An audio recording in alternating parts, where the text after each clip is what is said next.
Comecemos. Desligaram os vossos celulares? Então desliguem.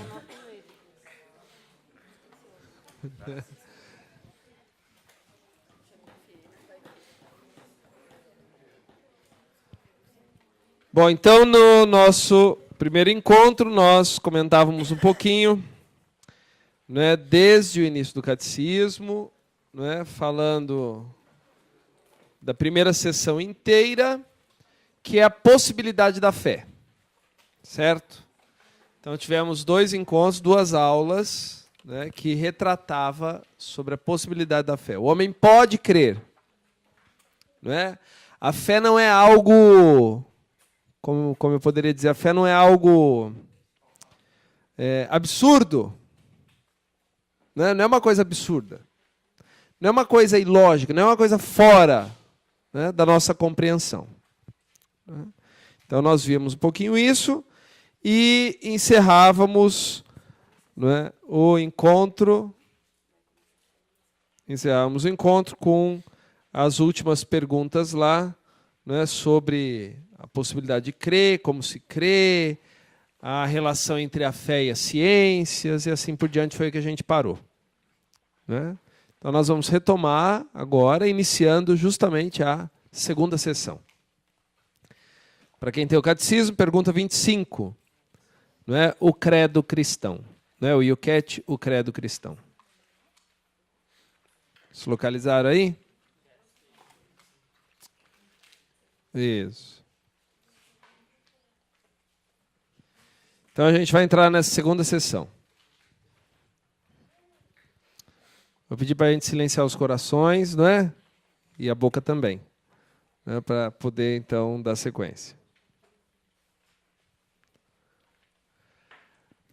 Então tem uma coisinha que a gente precisa saber, é que na igreja nós temos oficialmente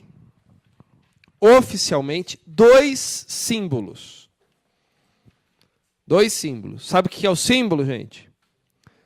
Já, né? Sei lá. Símbolo significa aquele resumo, um resumão de todo o conteúdo da nossa fé. Não é? O símbolo é isso. Então, um grande resumo, não é, que contém as verdades da fé. A saber, o símbolo apostólico e o outro que é o símbolo niceno-constantinopolitano. No mão grande, né? Então, o símbolo apostólico, que é o curtinho, e o símbolo niceno-constantinopolitano, que é o grandão. Né? Por que recebe esse nome, niceno-constantinopolitano? Porque, gente, pelo amor de Deus, ou vocês fiquem quietos, ou vocês vão me atrapalhar a falar. Combinado?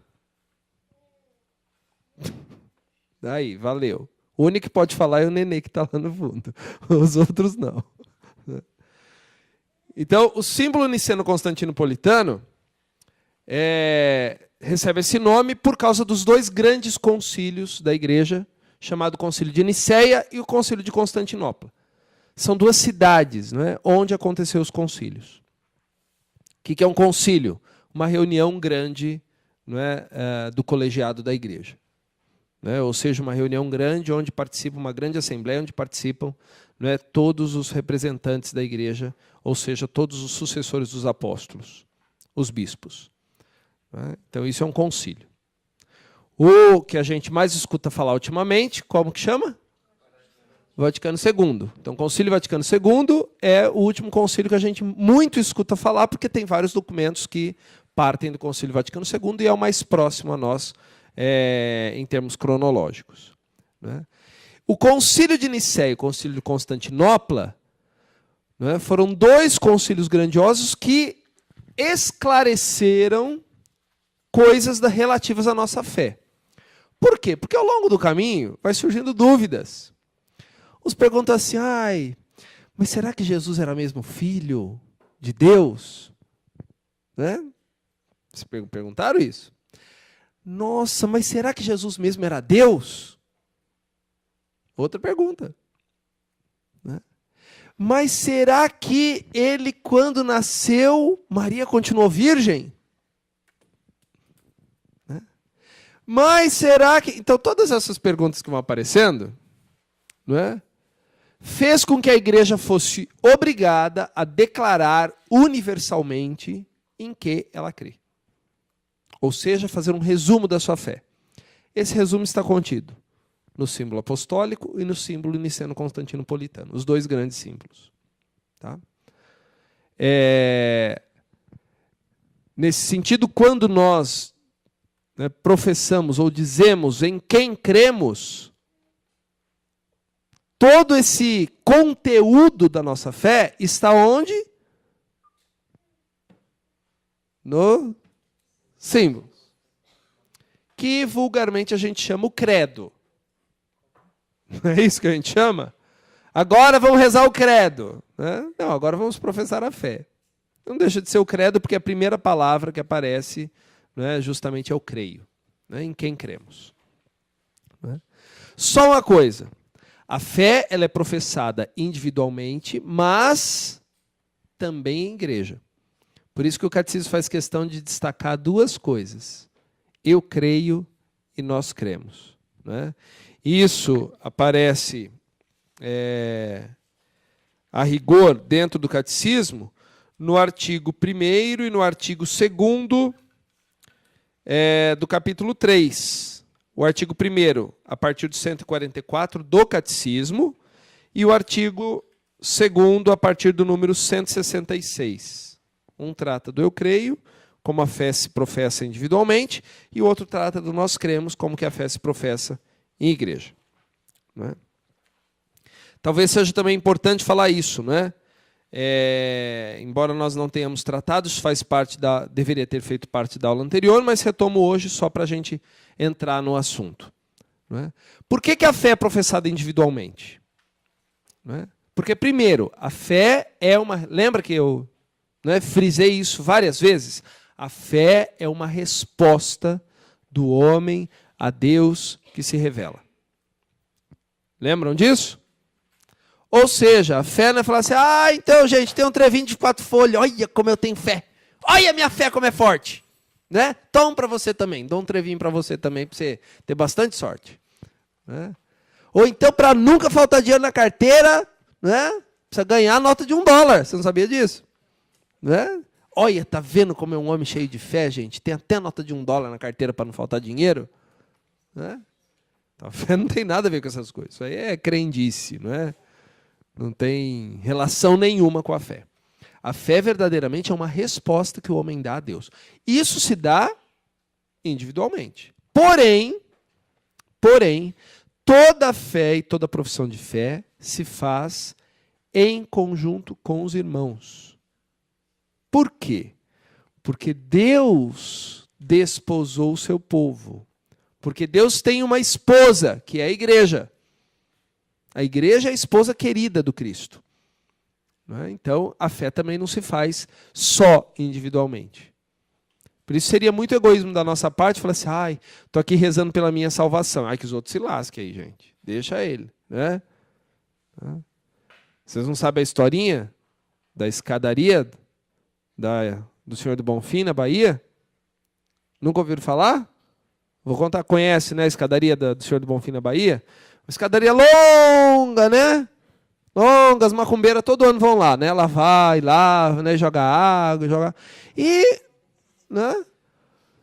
Tinha lá um homem de fé, fez uma promessa, falou assim, vou na igreja do Bonfim, vou subir aquela escada, rezando em cada degrau, uma Ave Maria, né? E foi subindo, e subindo, e subindo, né? E por que eu, que não sei o que, lá, e por que eu, assim, assim, assado? Porque eu, né? E toda hora, né? Exaltando lá a sua fé. Né? E porque eu, e foi subindo, e sobe mais uma Ave Maria, sobe mais um degrau, outra Ave Maria, sobe outro degrau, outra Ave Maria, né? E foi subindo. A hora que chegou lá em cima, né? Obrigado, Senhor. E aí ele viu a mulher que estava subindo também, perto dele, né? Na hora que ela estava subindo, a mulher foi dar o último passo no degrau, escorregou e caiu. Ele pegou e fez assim, né? Saiu de perto. Aí o outro do lado falou assim, mas você que é um homem de tanta fé, por que você não segurou ela? Vai que é promessa. né? Então, o grande problema de muitas vezes nós, né, acharmos que a fé só se professa individualmente é esquecer que nós comungamos da mesma fé com os irmãos. Então, há vamos dizer assim, quase que um dever na nossa fé de olhar para quem está ao nosso lado. Então, a fé que se professa individualmente é a fé da igreja. Porque senão também a gente vai começar a confundir que a fé que se professa individualmente eu faço do jeito que eu quero. Hoje eu não estou com vontade de ir à missa. Deixa para lá, né? É verdade, né? A palavra de Deus mesmo fala, quando você quiser orar, entra no teu quarto, tranque a tua porta e reze lá sozinho ao teu Senhor, e o Senhor que vê o teu coração. Não é assim que fala a palavra? E a gente se utiliza disso justamente para justificar a nossa preguiça. Né? Então nem precisa ir à igreja. Não. A fé que é professada individualmente também é a fé da igreja. Né? Por isso que há vamos dizer assim, uma corresponsabilidade minha para com os meus irmãos. Né? Senão eu vou me esquecer justamente disso. E a fé que a igreja professa vem então sintetizada, simbolizada, vamos dizer assim, resumida no chamado símbolo. Né? O símbolo tem esse resumo. Tanto o símbolo dos apóstolos como o símbolo niceno-constantinopolitano, que é um pouco mais explicado, vamos dizer assim. Né? Só que, gente, no início da igreja, desde documentos antigos, os primeiros documentos que vão aparecendo, documentos do Novo Testamento, cartas dos apóstolos, cartas que depois foram, né, enviadas pelos papas, carta, por exemplo, de Clemente o Romano, que foi também um dos primeiros papas da igreja, cartas de bispos da igreja e pequenos ritos batismais fizeram aparecer vários símbolos. Vários. Então não existe um símbolo só. Né? Se a gente for reunir mais ou menos todos os símbolos que tem por aí, olha, acho que a gente poderia contar, não sei, viu? Mas chutando aqui, entre 200 a 300 símbolos que a igreja escreveu no início do cristianismo. Só que tem um detalhe. Todos eles são muito semelhantes. O que praticamente todos eles contêm, né, é aquilo que nós encontramos no símbolo apostólico. Eu creio em Deus, que é Pai Todo-Poderoso, em Jesus Cristo, que é o seu Filho único, que nasceu, né, de Maria Virgem, né, veio a esse mundo, padeceu, morreu, ressuscitou, subiu aos céus, onde está junto do Pai, virá de novo para julgar vivos e os mortos, creio no Espírito Santo, na igreja, na ressurreição dos mortos, na vida eterna. Né? Esse resumão, né, que nós encontramos no símbolo apostólico foi o que praticamente apareceu em todos esses 200, 300 símbolos do início da igreja. Como eu disse, eu não saberia precisar o número, mas eu sei que são muitos assim. Pelo menos 200 tem. Apareceram muitos símbolos. Todos eles muito semelhantes. Se alguém quiser uma referência e quiser depois procurar, tem um autor que chama Denzinger. Já ouviu falar desse homem? Né? Normal. Mas tem o Denzinger. O Denzinger é quem compila praticamente todos os símbolos, se não todos, uma grande parte, não é, dos símbolos que apareceram no início do cristianismo. Tá? Bom, então nós hoje vamos iniciar propriamente falando do símbolo da fé. A primeira coisa que aparece no símbolo da fé é a palavrinha, creio. Né? Primeira coisa que aparece no símbolo da fé é a palavra creio. né? Justamente o creio, né, traduz o símbolo. Né? Ora, nós já vimos por que o homem pode crer. Isso nós já identificamos no encontro passado, já passamos por isso, já falamos isso, né, até nas duas aulas. Né? Mas, quando nós falamos creio, vocês já repararam que liturgicamente a gente não fala sozinho? Oi? Já repararam que a gente não fala sozinho? Ué, quando você fala creio, você fala com quem? Com todo mundo. Todos. Todas as ordens, todos os ministérios dentro da igreja rezam o creio, dizem o creio, professam a fé. Padre, bispo, diácono, né, o povo de Deus, né, todos dizem, em uníssono, quer dizer, num só coro. Quando dizem creio, né, o que eles estão dizendo? Quando estão dizendo isso junto com os outros? Eu dei a minha adesão à fé da igreja. Ou seja, eu estou dizendo realmente, onde está a minha fé? E a minha fé é essa herança, guardada por quem? Por quem? Por quem? Quem guarda a herança mesmo, gente? A ilusão, né? A tradição, exatamente. A herança é guardada pela tradição. Então, nós, quando professamos e dizemos, creio, eu estou dando a minha adesão à tradição da igreja que sempre falou isso. Né? Essa é a primeira coisa. Né? E, se tem uma coisa também a gente precisa saber, é que a igreja, desde muito cedo, confessou a fé, professou essa fé. Né? Sobretudo nos momentos batismais. E, sobretudo, no dia batismal. Qual é o dia batismal, gente? Qual é? O que é que nos dá o batismo? É um evento da vida de Jesus que nos dá o batismo. Qual é? O dia da ressurreição. O próprio domingo. Quem concede à nossa fé firmeza, segurança, é justamente o próprio Senhor, no dia da sua ressurreição. Que dia é esse? Domingo. Aliás, até o próprio nome para nós, na língua portuguesa, vem de Senhor. Né? Domingo. Vem de Dominus, que é Senhor, em latim. Para dizer, esse é o dia do Senhor. Né? No dia do Senhor, os cristãos se reúnem para dizer a sua fé batismal. Então, desde muito cedo isso apareceu. Até hoje, no rito batismal também aparece. Vocês já repararam? Já repararam? Já foram batizados? Já? O que se faz antes do batizado? Não. Essa aí mesmo. O que a gente faz antes do batizado? Assume o quê?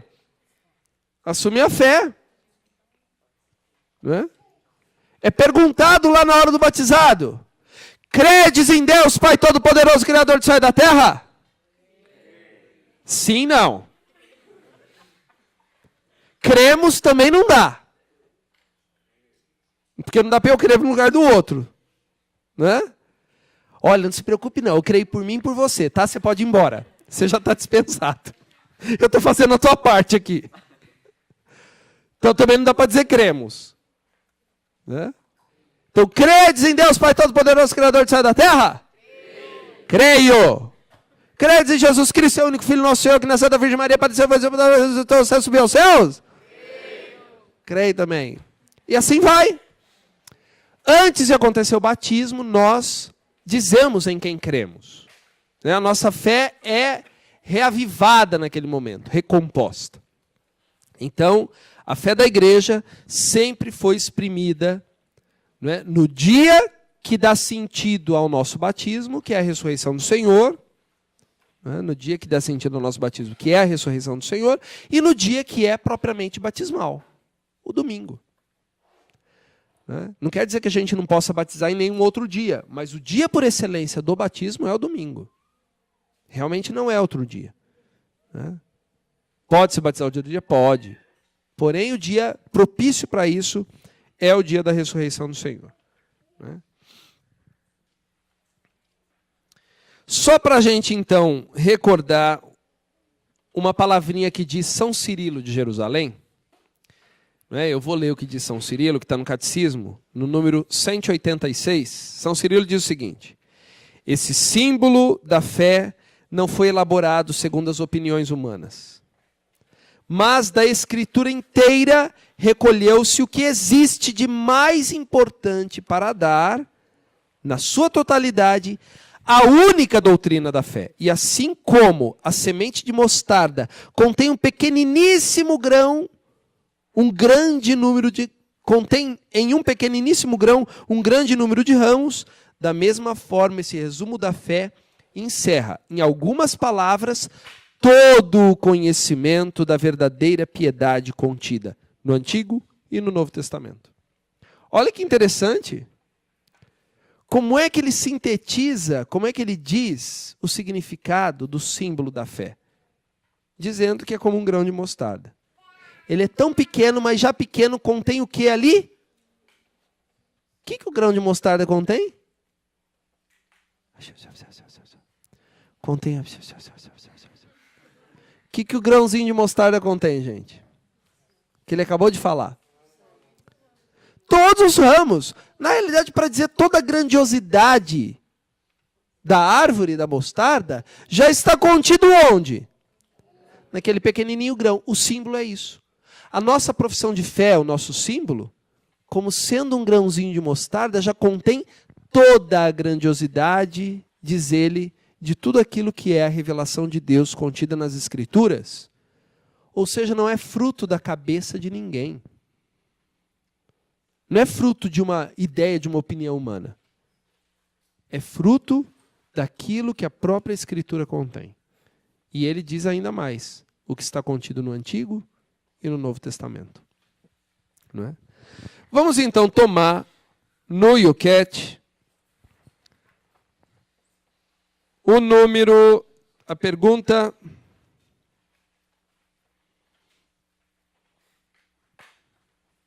A pergunta 26, que dá uma definição boa para a gente. O que são símbolos da fé? Acharam? Símbolos da fé são definições abreviadas da fé que possibilitam uma confissão comum a todos os crentes. Né? Então é aquilo que a gente estava falando até agora. Todos aqueles que creem confessam de um modo único o mesmo símbolo, dizendo em quem creem. São as razões da fé. Aliás, tem uma passagem da Escritura na carta de São Pedro, primeira carta de São Pedro, se eu não me engano, capítulo 5, acho. Alguém tem uma Bíblia aí? Se alguém tem? Né? Senão eu procuro aqui na... Acho que eu tenho uma aqui. Mas o que diz no capítulo 5 da primeira carta de São Pedro? Estejais sempre prontos a dar razões da vossa fé ou da vossa esperança a quem o demandar, a quem o pedir. Ora, a nossa fé, então, precisa apresentar razões. E isso está contido onde? Justamente no símbolo. O símbolo é essa espécie de resumão que contém tudo aquilo que nós cremos. Bom, dito isso, então, nós vamos passar ao primeiro capítulo, na pergunta número 30. Gente, todo mundo conhece os símbolos? Os dois? Conhecem, né? Então, vamos dizer o primeiro, o apostólico. Crê em Deus Pai, Todo-Poderoso, Criador do céu e da terra, e em Jesus Cristo, seu único Filho e nosso Senhor, que foi concebido pelo poder do Espírito Santo, nasceu da Virgem Maria, padeceu sob Pôncio Pilatos, foi crucificado, morto e sepultado, desceu à mansão dos mortos, ressuscitou ao terceiro dia, subiu aos céus, está sentado à direita de Deus, Pai Todo-Poderoso, de onde há de vir a julgar os vivos e os mortos. Creio no Espírito Santo, na Santa Igreja Católica, na comunhão dos santos, na remissão dos pecados, na ressurreição da carne, na vida eterna. Amém. Esse é o mais conhecido porque praticamente é o que a gente mais reza. No entanto, né, Foi por ocasião da... Acho que foi por ocasião da jornada, não é? Que veio o símbolo... do Ano da Fé. Que veio o símbolo niceno-constantinopolitano. Nós tivemos a oportunidade de também ter um contato um pouco maior com o símbolo niceno-constantinopolitano, que faz o quê? O símbolo niceno, ele apareceu justamente para dirimir as dúvidas, ou seja, para sanar certas dúvidas que apareceram. Né? Então, que tipo de dúvida? Dá para perceber muito bem, logo no começo. Creio em um só Deus. O que você acha, antes de o Pai Todo-Poderoso, o que vocês acham que apareceu para que a igreja dissesse, creio em um só Deus? Qual foi o problema que apareceu? Eu sei, uma heresia. Que heresia foi essa? De um politeísmo. O perigo é um politeísmo, é óbvio. Que, se Deus é Pai, é Filho e é Espírito Santo, então deve ser o quê? Deve ser 3 deuses. Então, desde o início, a igreja fez questão de deixar claro. O quê? Que nós cremos em um só Deus. Pai Todo-Poderoso, Criador do céu e da terra, de todas as coisas visíveis e invisíveis. Há um outro pepininho que aparece aí. Que tipo de pepino? Adivinhem vocês?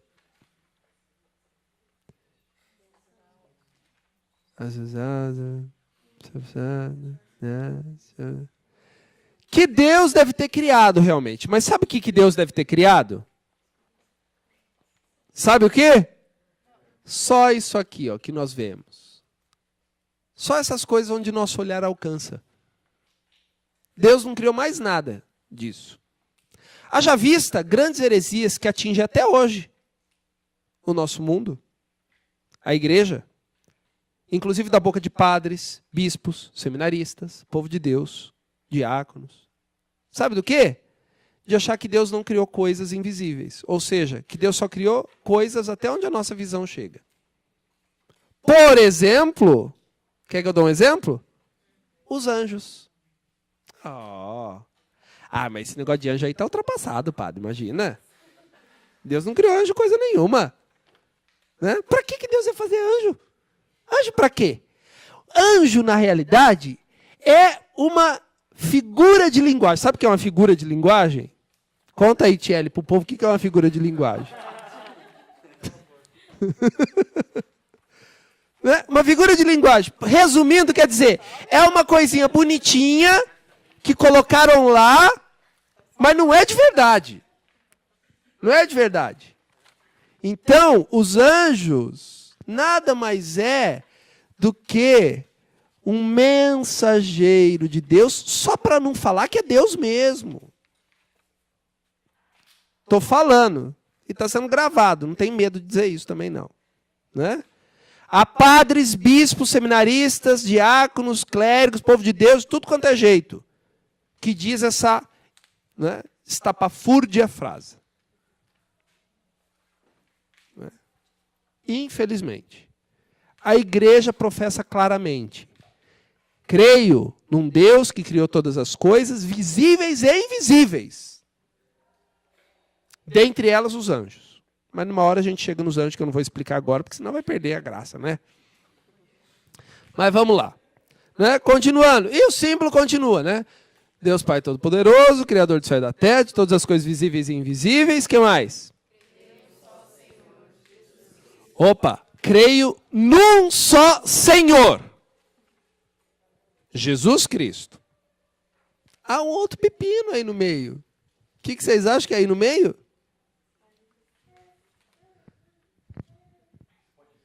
Que pode ter outro Senhor. Sobretudo na época que o símbolo niceno foi declarado, o grande problema do senhorio, sabe de quem que era? O senhorio do imperador. Não é? Ou do rei, ou de qualquer outra pessoa. Mas o problema era o senhorio do imperador. Não é? Quem é o teu senhor? Só Jesus Cristo. Mais ninguém. Só Jesus Cristo. Mais ninguém. Nem o imperador, nem quem quer que seja, nem o seu mensageiro, nem quem quer que seja. Inclusive, a liturgia absorveu, né, absorveu uma coisa que estava dentro do círculo imperial, né, que é aquela frase que a gente repete logo depois do ato penitencial. Sabem qual é? O que a gente fala logo depois do ato penitencial? Vixe Maria, vocês não têm ido à missa, gente? Tem, né? Então vamos lá. O que acontece logo depois do ato penitencial? Não, antes do glória. Isso, o Senhor tem de piedade.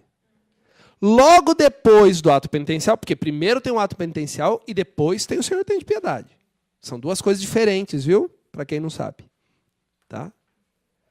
O Senhor tem de piedade, no grego, Kyrie eleison. Já ouviram essa palavra também, né?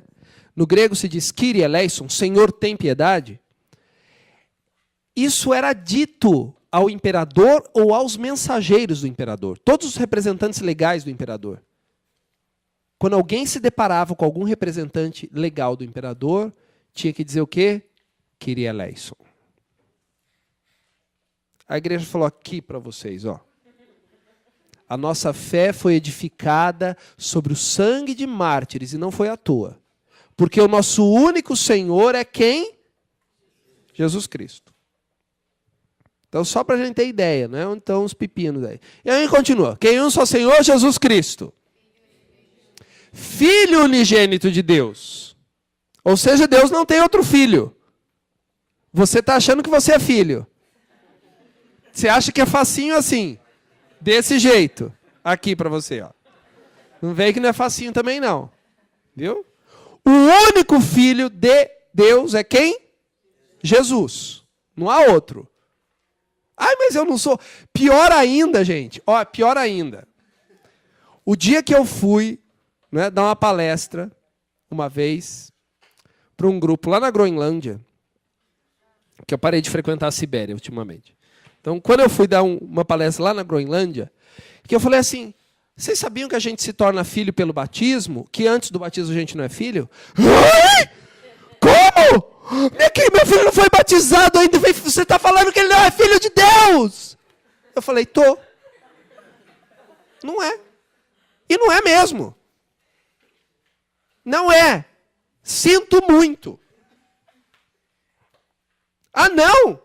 Não. Então, para que você batiza? Se já é filho de Deus, para que você está aqui para batizar? Fala para mim. Não é verdade?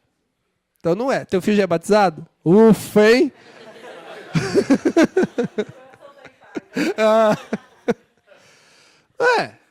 Então, causou um escândalo isso. Bom, mas não é isso que eu queria dizer. Né? O que eu estava dizendo aqui justamente é o Filho único de Deus é Jesus Cristo. Os outros, né, a Palavra de Deus, a Carta aos Hebreus, alguns trechos de São Paulo, vão dizer que nós somos filhos de que jeito? Por adoção. Ou seja, nós nos tornamos filhos por causa do filho. Mas não vem com essa que nasceu é filho, não, viu? Você nasceu, você é filho do teu pai e da tua mãe. Igual o cachorrinho é filho da cadela e do cachorro. E igual o pintinho é filho do galo e da galinha. Igualzinho. Né? Não tem diferença. A diferença está justamente no batismo. Que aí sim, nós nos tornamos filhos por adoção. A partir do batismo. Mas enfim, não é bem isso que eu estava falando, que Jesus é o Filho único. Depois, o que mais que a gente fala? Nascido do Pai antes de todos os séculos. Né? Quer dizer, veio do seio do Pai, né? Antes de todos os séculos. Quer dizer, quando, gente?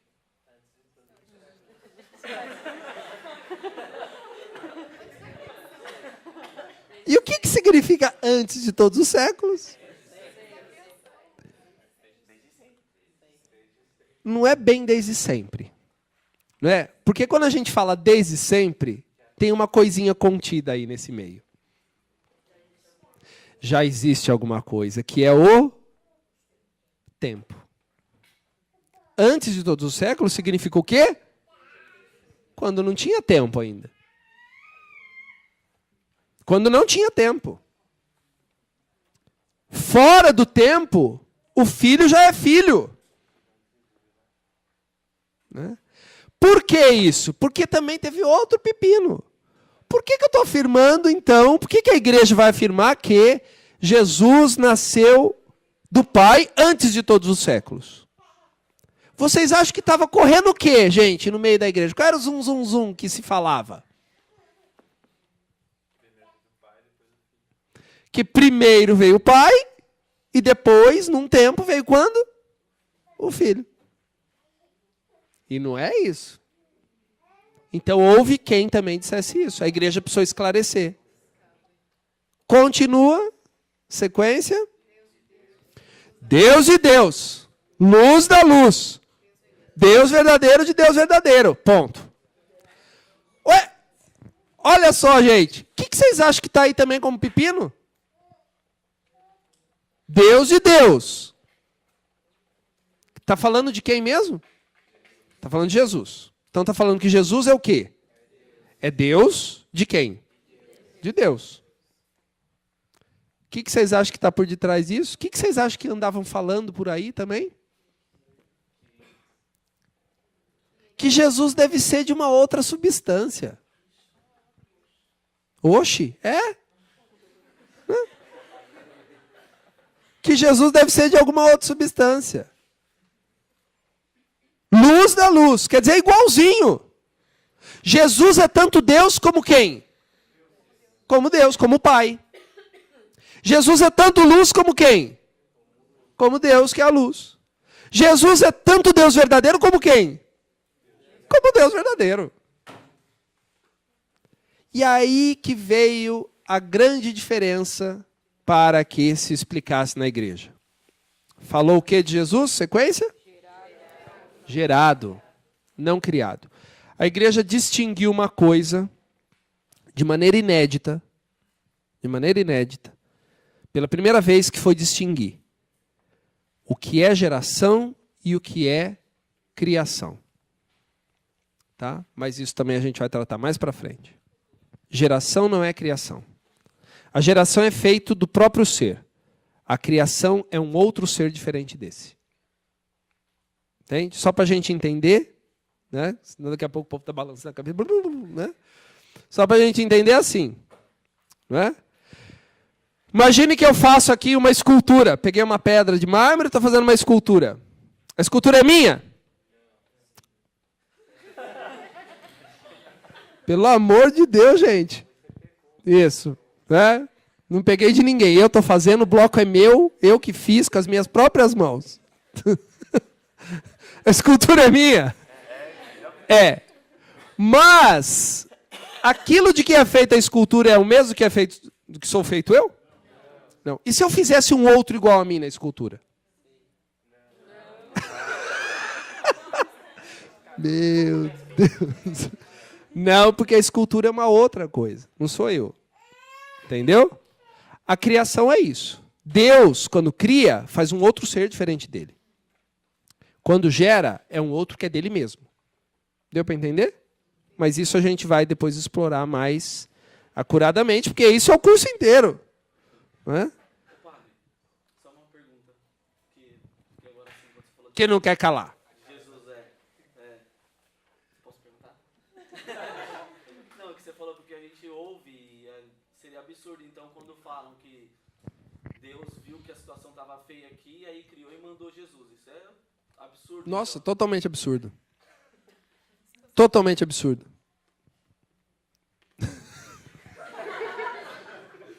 Mas você escutou isso mesmo? Algumas vezes. É. Deve ter sido também na Groenlândia, não foi? Na mesma terra onde eu passei. É, ali perto. Deve ser, na Terra do Fogo. É absurdo. É absurdo, explico muito rapidamente. Por quê? Porque assim... o mundo não é tão poderoso assim para determinar a ação de Deus, para começar. a gente pode cair numa outra questão, que é uma questão também muito similar. Se o homem não tivesse pecado em Adão, Jesus viria ao mundo?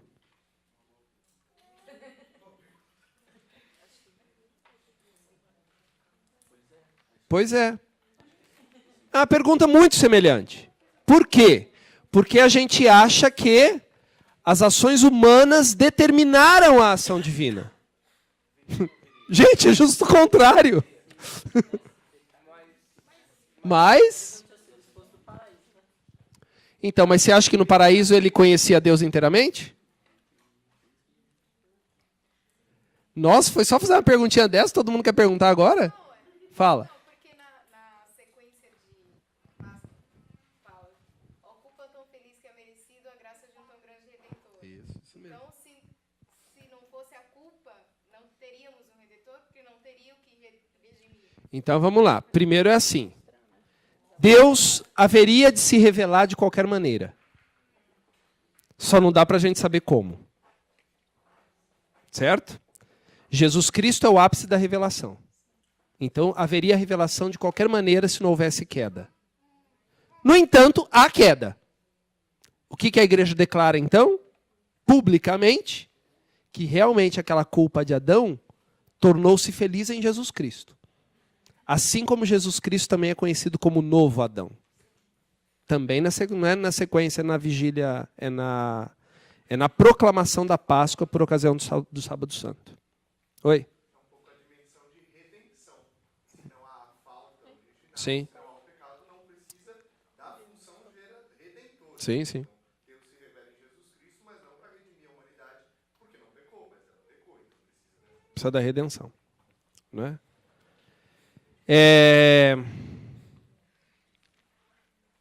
Bom, seguindo o curso.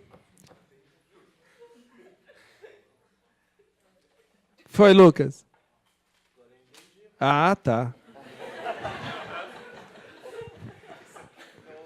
Continuando. Consubstancial ao Pai. Quer dizer, a substância do Filho é a substância a mesma do Pai.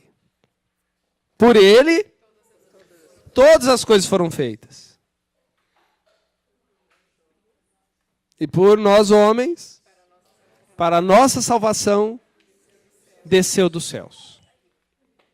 E se encarnou. Quer dizer, aconteceu o quê? Virou carne, assumiu a carne humana. Ele que é Deus inteiramente, veio ocupar, conter a carne humana. Então tomou, assumiu a carne humana inteiramente. Para nós é meio estranho, né? Como que um Deus infinito pode ser contido num corpo finito? Mas é isso também, é outra história que vai ficar mais para frente. Mas o quê?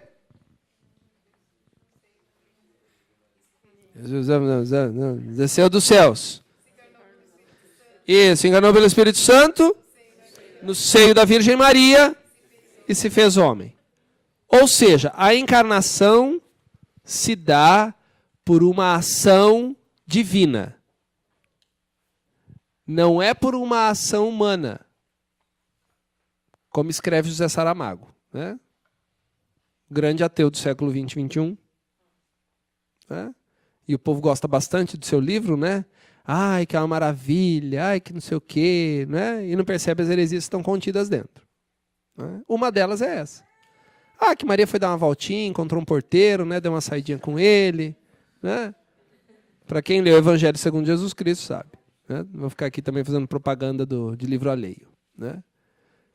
Sobretudo, livro tão ofensivo à nossa fé.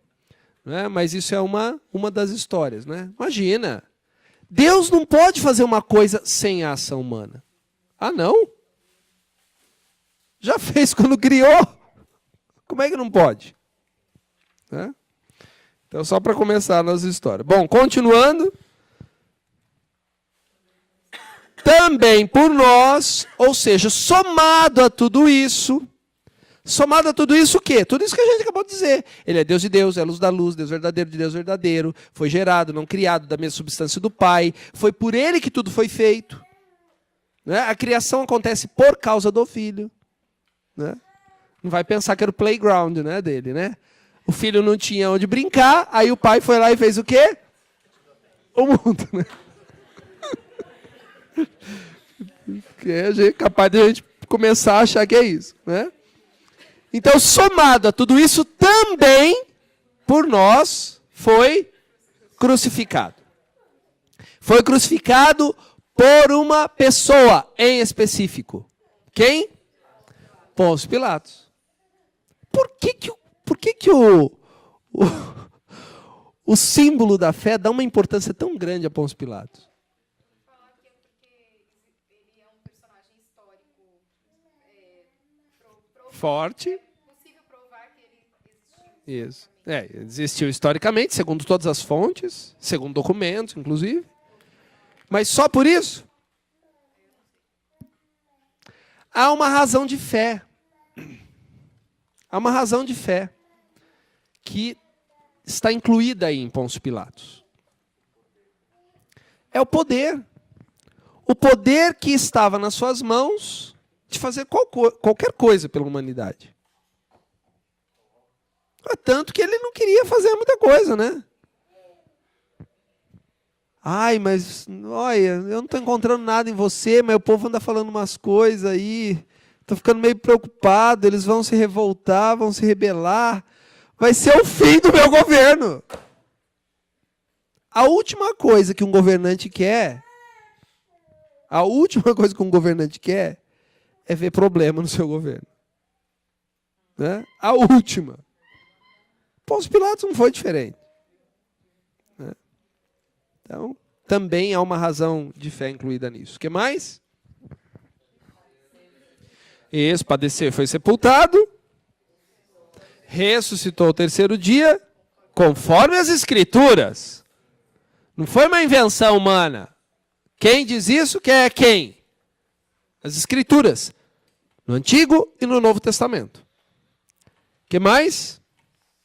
Subiu aos céus, está sentado à direita do Pai, e de novo há de vir em sua glória para julgar os vivos e os mortos.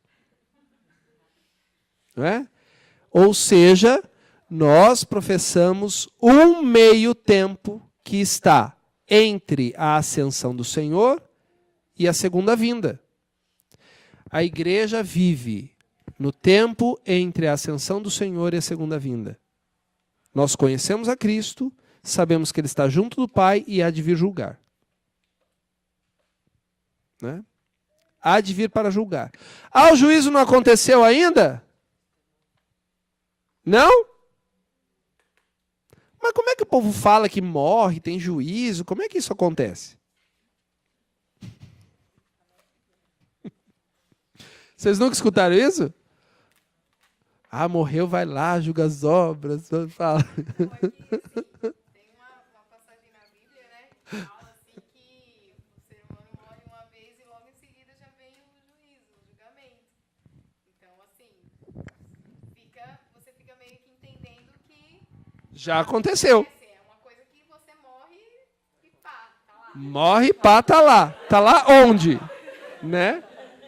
Tá lá o juízo e coisa e tal, e a sentença e o seu... Isso. E o seu destino. E logo morreu, teve juízo, ou foi para o céu ou foi para o inferno, acabou. Tipo isso, ou o purgatório passa um tempo.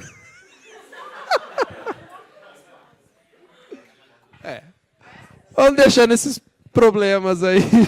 Daqui uns dias a gente resolve. É isso e não é isso. Mas tudo bem. Né? Tem parte que é. Né? Tem parte que é. Porque, na realidade, há o juízo individual e há o juízo universal. Ui. Ui mesmo, sabe por quê? Porque tem gente que acha que passa por essa vida e tá tudo bem, né? O pecado é meu mesmo, eu que me viro lá com Deus, né? Depois Deus é misericordioso, tô nem aí. Não, há ressonâncias da tua obra. Você morreu, só que a tua obra ressoa. Como é que você educou teus filhos? Vai ressoar. Né? Quando é que você foi verdadeiro ou não foi? Vai ressoar. O que você disse e que ressoa nos corações, continua. Mesmo depois que você morreu. Então, as nossas atitudes têm consequências ainda no mundo. Mesmo se eu já tiver morrido. Como, por exemplo, agora o senhor Por isso que é o juízo universal. José Saramago, né? Então está ressoando realmente o que ele falou. Exato. Ele pode ter sido já lá no cantinho já dele, porém, contudo, entretanto, as pessoas que leram a sua obra continuam Né? nesse movimento. Exatamente. Quem escreve é pior ainda. É verdade. Quem escreve, quem ensina, né? A gente carrega uma responsabilidade para com as pessoas. Né? E isso ressoa no juízo. Né? O chamado juízo final. Há um juízo imediato na morte, que são eu e minhas obras. E há um juízo universal, que sou eu, o mundo, depois de tudo, com a ressonância de todas as minhas obras. Aí o bicho pega, viu? Pega antes, pega depois. Né? Vai pegando. Deus é mau pegador, gente.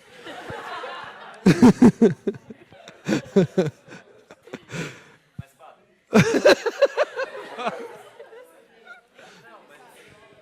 a relação entre o juízo individual no momento da morte e o juízo universal a partir da ressonância das suas obras.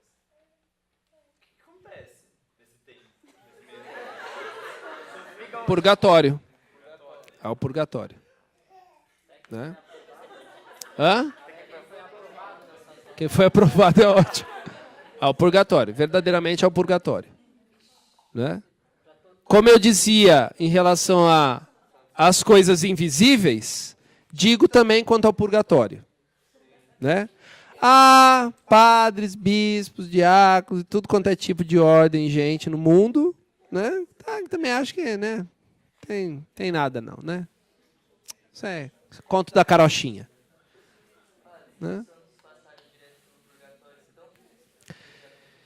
Então, de certo modo, os santos alcançam a glória, primeiro por graça de Deus, depois por testemunho de fé. Né? O testemunho primeiro que é dado pelo martírio, e depois o testemunho que é dado pela caridade. Né? Então, há dois tipos de testemunho. O testemunho pelo martírio é quase dito santo súbito, né? É imediato. Né? Porque não negou o próprio Cristo, mesmo nos momentos da tribulação. E os que são santos pela caridade, que a gente conhece em grande parte, né?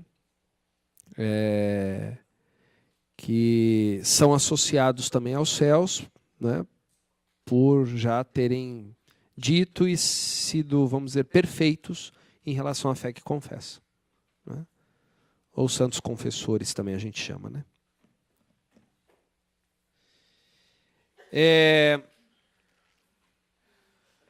Que mais?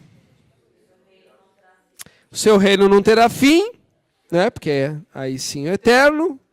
E aí vem quase a última parte, creio no Espírito Santo, Senhor que dá vida, procede do Pai e do Filho, com o Pai e o Filho é adorado e glorificado, ele que falou pelos profetas. Daí está falando do Espírito Santo, né? Que também é a terceira pessoa da Trindade, falando de onde ele vem, de onde é a sua processão, né? Como ele recebe a mesma glória, a mesma adoração. Significa o quê? Quem recebe a adoração, gente? Só Deus. Então é Deus. Glória e adoração é Ele mesmo. Por fim, quem? A igreja, que é una, santa, católica e apostólica. São as chamadas 4 notas da igreja. A unidade, a santidade, a catolicidade e a apostolicidade. Né? Una, santa, católica e apostólica. Ai, padre, mas a igreja não é santa e pecadora? Não é? Né? Hein? Não. Faço questão de já falar adiantadamente. A igreja não é pecadora. A igreja não pode ser pecadora. A igreja não tem como ser pecadora. É impossível. Por quê? Ninguém vai perguntar?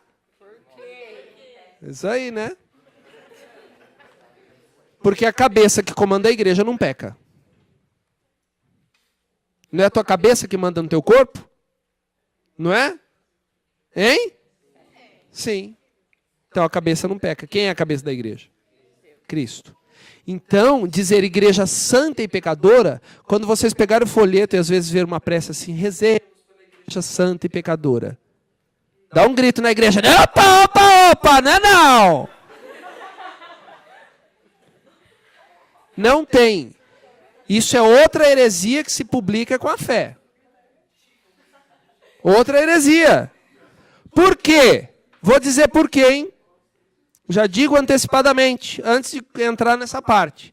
Dizer que a igreja é santa e pecadora significa dizer, não é, que ela não é comandada pelo Espírito Santo e nem pelo Cristo, que é a sua própria cabeça.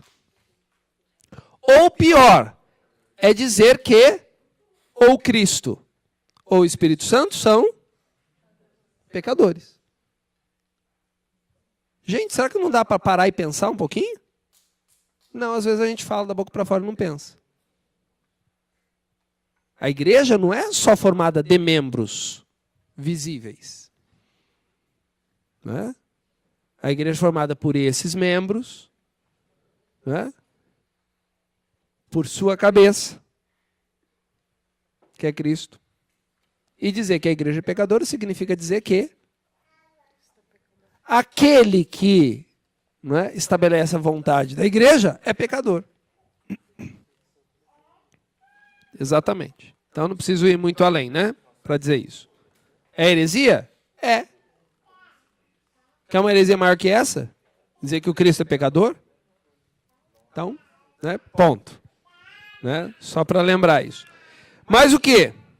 Professo um só batismo. Ou seja, não tem como batizar duas vezes. É? Um dia também lá na Groenlândia chegaram para mim e perguntaram assim: ai padre, sabe que não dá para eu batizar? Mas não veio brincar, veio falar sério. Não dá para batizar de novo? Porque aquela madrinha que eu tive não serve.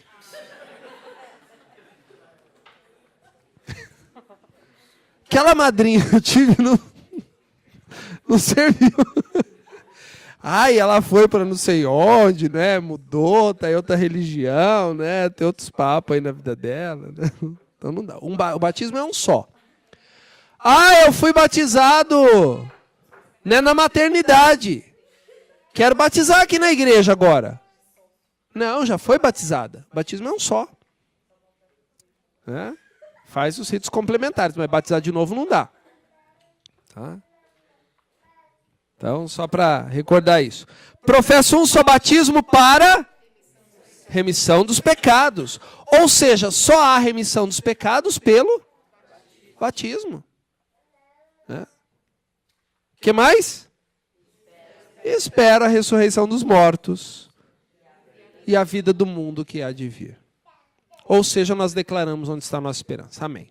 Então esse é o símbolo que vai sendo um pouco mais, né, um pouco mais destrinchado, né, um pouco mais didático para nós entendermos que a nossa fé inclui, né, coisas que, né, ao longo da história já foram sendo superadas. Né, que a gente não pode retornar essas coisas que já foram superadas.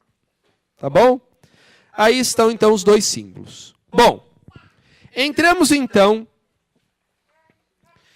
na primeira pergunta, que é a pergunta 30.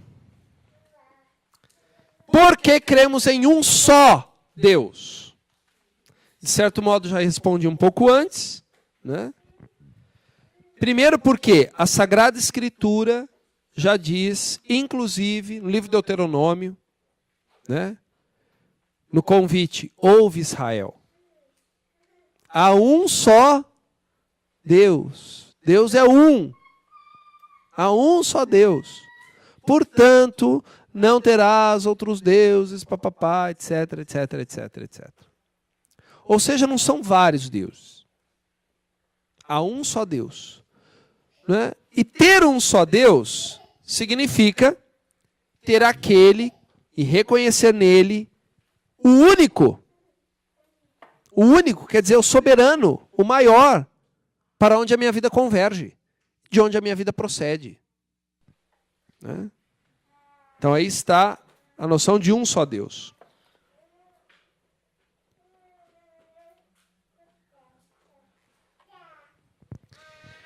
Outra coisa que, né, eu acho que hoje em dia está muito em moda, muito em voga, é a historinha que sai por aí, né, a respeito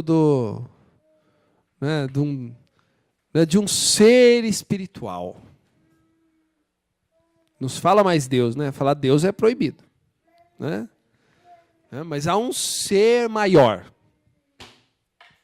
um ser espiritual, uma energia não sei das quantas, né? Uma força superior.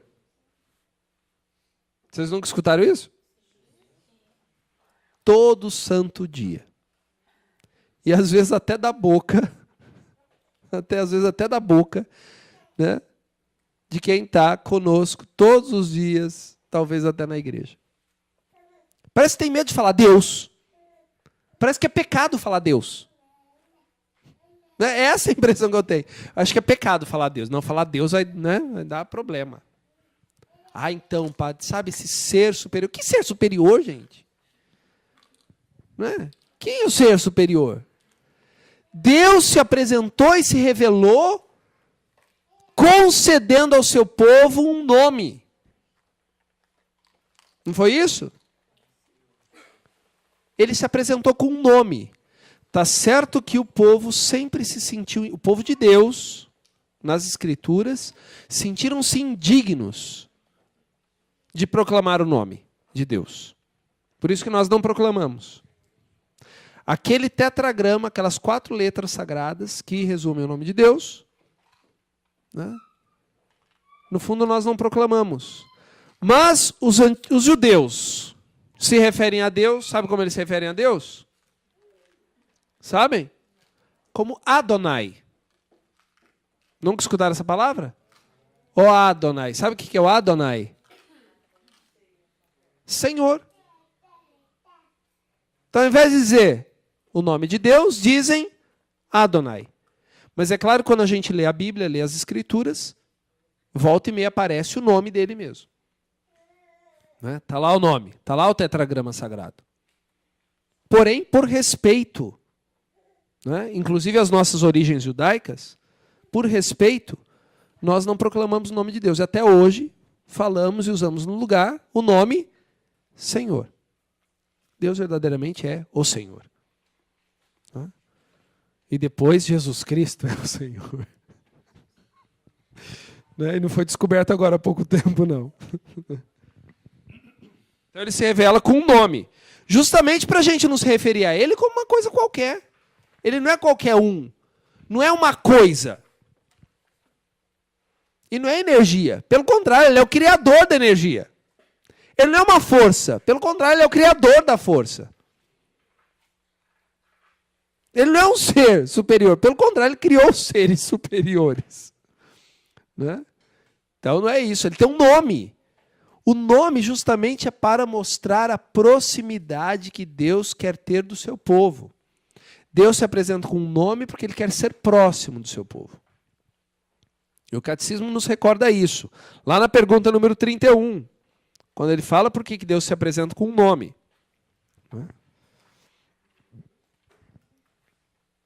Tá? Por que Deus se apresenta com um nome? Ou seja, para tornar-se próximo. Não é simplesmente ser alguém, um ser qualquer.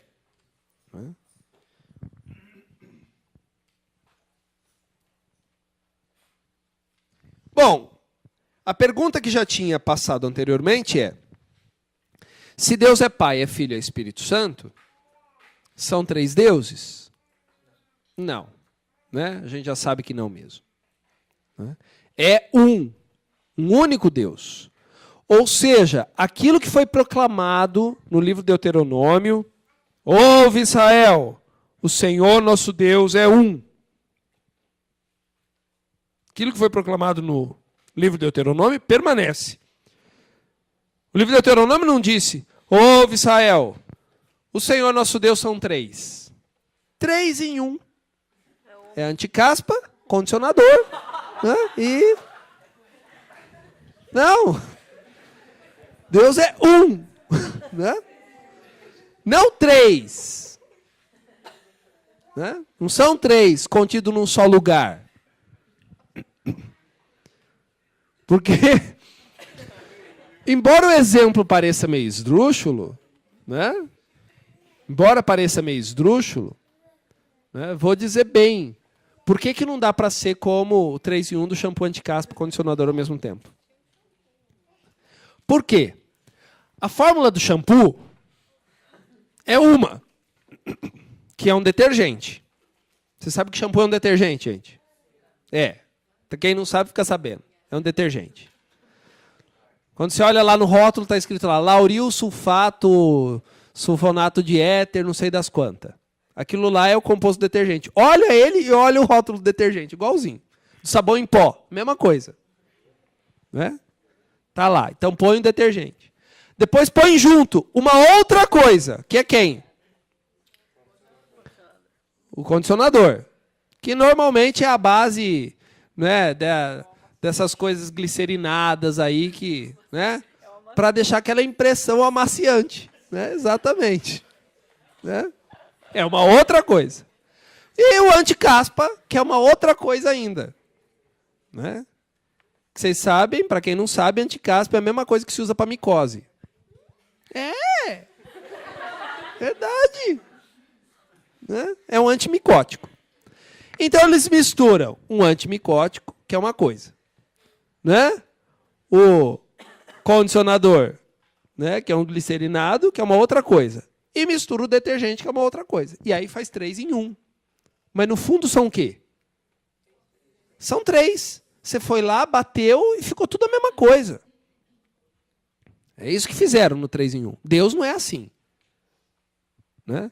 Não foi lá, misturou e agora está batido tudo num só lugar. Né? Quando se fala que Deus é único, é para a gente entender. A substância divina é substância divina. Não tem nada a ver com as outras substâncias. É igual o exemplo que eu dava anteriormente. Eu posso fazer um outro igualzinho a mim esculpindo. Porém, a minha é de ser humano, a dele é de uma escultura. É pedra, é mármore, é bronze, né, granito, qualquer outra coisa. Né? Ou seja, né, a substância de Deus é única. É única. A mesma substância que tem um pai é a mesma substância que tem um filho. É a mesma substância que tem um espírito. Isso é o que constitui a unidade. A unidade de Deus. Né? A gente poderia talvez entender até um pouco melhor se falássemos assim.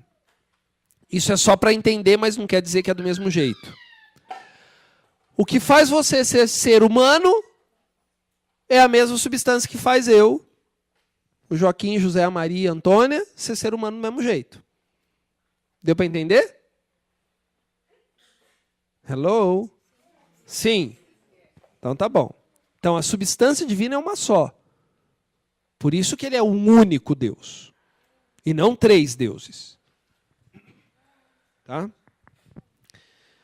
Porém, né, a igreja sempre disse, e aí se fala da Santíssima Trindade, Deus é Pai, é Filho e é Espírito Santo.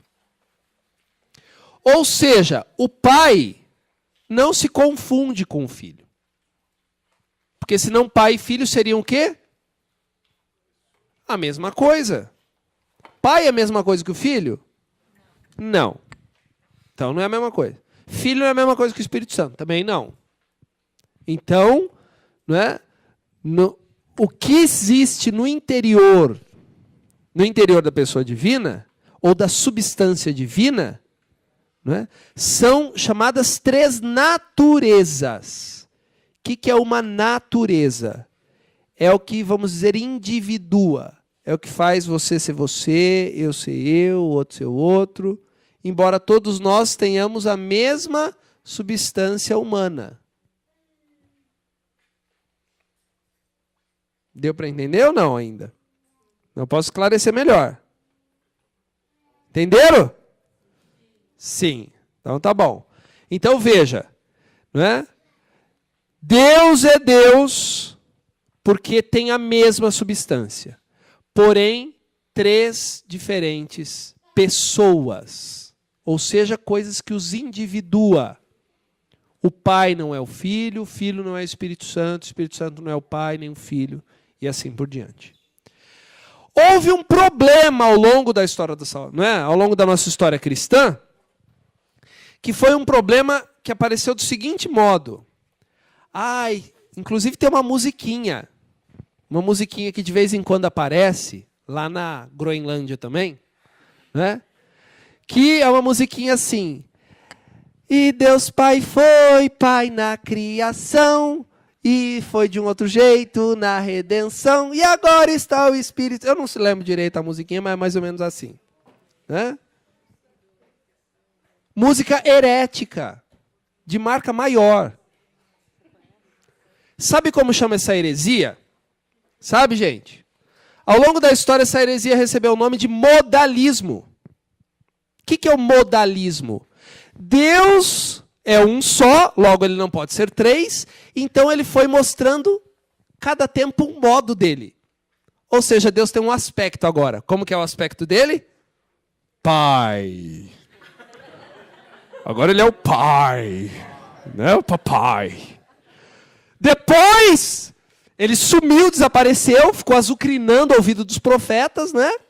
E aí, de repente, um dia, ele resolveu vir agora como superstar. Né? Apareceu agora como Jesus, o Filho.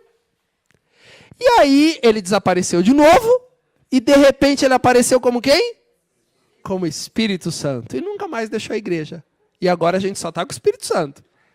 Deus só se mostra como Espírito Santo. Isso é uma heresia muito grande. Deus não tem aspectos. Deus é Deus Pai, Deus é Deus no Filho, Deus é Deus Espírito Santo.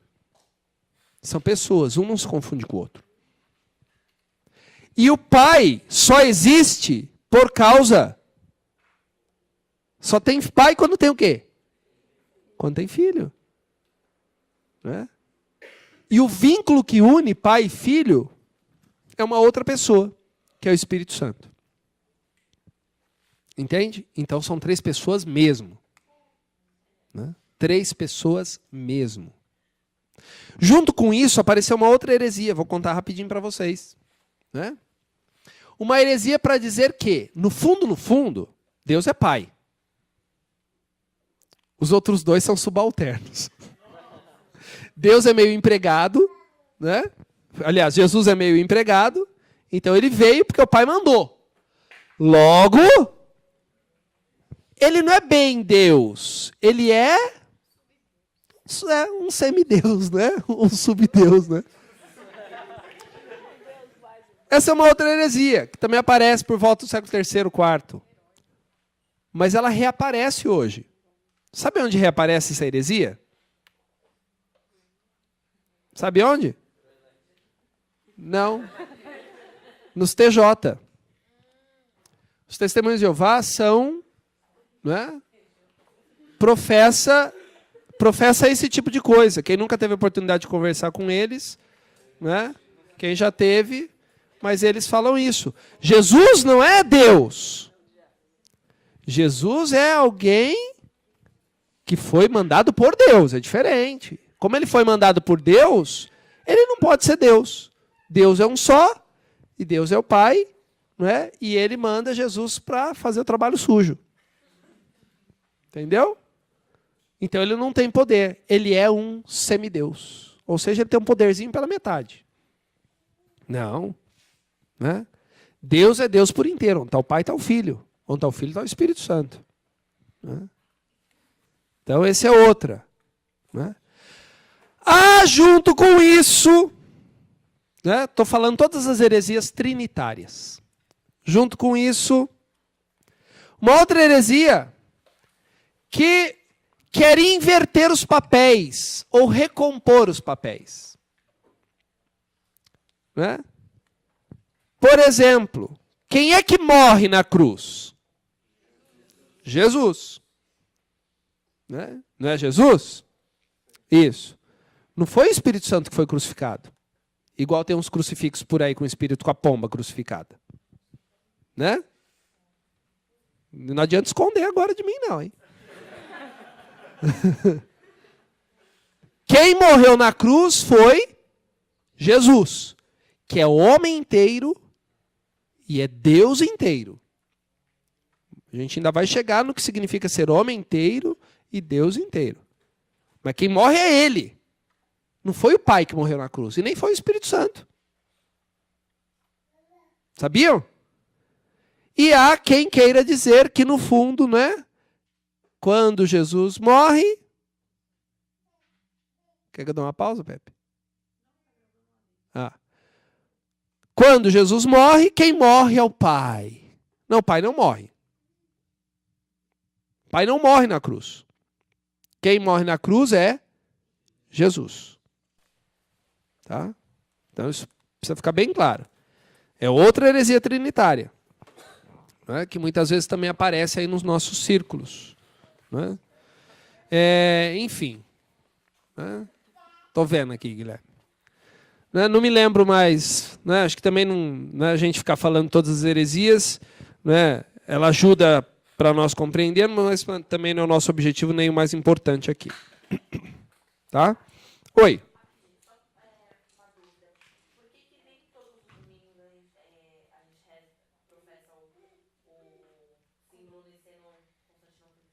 Ah, tá. Não, porque é o que eu disse. A igreja oficialmente tem 2 símbolos. Ou é o apostólico, ou é o niceno-constantinopolitano. Então não há... Não tem uma razão específica para professar esse ou aquele. Tá? Eu posso falar assim até de experiência de ter visto outros lugares. Comumente, fora do Brasil, sempre se professa o símbolo niceno. Dificilmente eu vejo professar o símbolo apostólico. O símbolo apostólico se usa em outras ocasiões. No Brasil sempre ficou o símbolo apostólico. Não sei se por facilidade de decorar, de recompor, não sei por quê, mas ficou mais gravado o símbolo apostólico. Mas não há uma razão específica. Pode-se professar ou um ou outro, a qualquer momento. Não tem nenhuma ligação litúrgica. Ambos são os 2 símbolos oficiais da igreja. Né?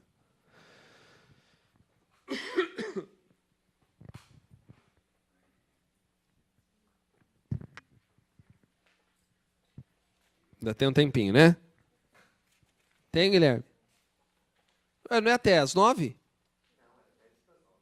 É 10 para as 9? Ah, desculpa, então vou parar.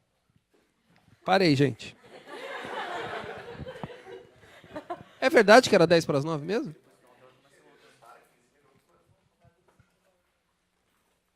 Eu não lembro, eu não sei por que eu estou com 9, 9 e 15.